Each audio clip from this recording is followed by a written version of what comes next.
మీ మీ ఇద్దరికి నిజంగా పాదాభివందనాలు చేయాలి. అయితే సమాజానికి ఒక గొప్ప సైనికుడిని మీరు ఇచ్చారు.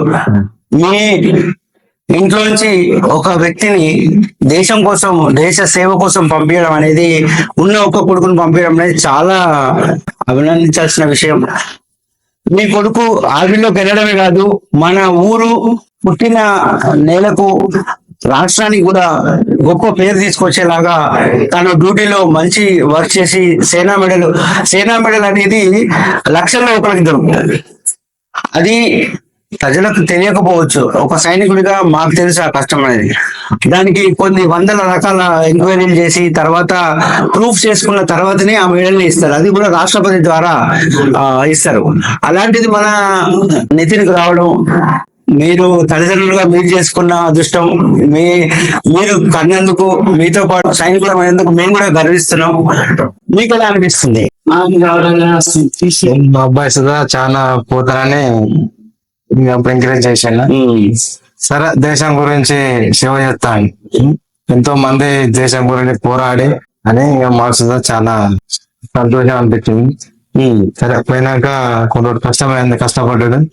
తర్వాత ఆయనకి ఆయన సెట్ అయ్యి, సరే ఒకటి జమ్మూ కాశ్మీర్ ఒక పేరు అనేది సంపాదించండు. కానీ దాన్ని ఎవరు పట్టించుకుంటలేరు. ఊళ్ళో మన రాష్ట్రం కావచ్చు, మన దేశమైనా, మన ఊళ్ళో గ్రామంలో సుద్ధా దాని గురించి మన ఐడియా ఇట్లా వచ్చి చెప్పింది. ఆయన ఊళ్ళో సుద్ధా ఎవరు పట్టించుకోవాలి. ఒక ఊరికి అనేది ఒక పేరు తెచ్చిండు. అది దేని వల్ల వచ్చింది, ఎందుకు అట్లా, ఎట్లా వచ్చింది అని ఊళ్ళో సుద్ధా ఎవరు పట్టించుకోవాలి. సరే, మనకు తెలియదు కాబట్టి ఊళ్ళో చెప్తున్నాం, వాళ్ళు చెప్తాను, పట్టించుకోలేదు. సైనిక బోర్డుకి వెళ్ళాను. సైనిక బోర్డు పోయాడు, అక్కడ చూస్తే ఎవరు పట్టించుకోలేదు. సరే, పోయినాం, వస్తాను, మేము పైకి రాసి పంపినాం అంటాను. అది ఒకసారి కలెక్టర్తో కలిసినాం, లక్ష్మీకాంతరావు కలిసింది. ఓకే, అది కలిసిన చూస్తే ఎవరు మళ్ళా రిప్లై ఏమి ఇవ్వాలి. ఏమన్నా మేము పైకి రాసి పంపించినాం, పైన అయిపోయినాయి, మా చేతులు ఏం లేదు అని అంటారు.